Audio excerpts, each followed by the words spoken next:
Bir daha deneyelim. Bey.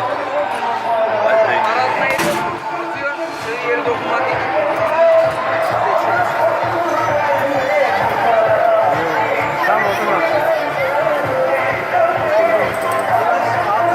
Tut.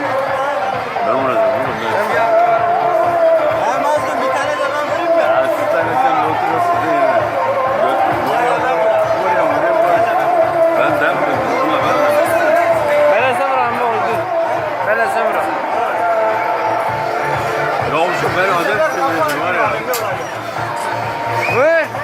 Diğeri alır. Sözüden değil ya. Bu kadar. Oğlum adı korktu lan var ya. Adı korktu. Kaç yaptın bak.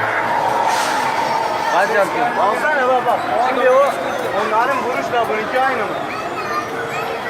Rekor mu? Duracak bu. Geldi valla. O diğer şuradan. Ha sana bak. Valla geliyor ha. Ha geldi valla. Ses gelmiyor. Havaya girdi amına. Daha hakkında olmadım. Bak bak. Altın. Bak bak şimdi dayıya bak. İyi izle. Bak bak bak. Şimdi makineyi kıracak ha.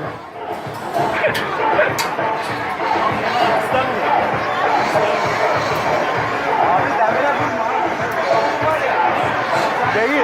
Bak hele baba iyi izle. Düğmeye o bir yere yapıştırıyor bir tane. Boş mu? Çık oradan. Hadi lan.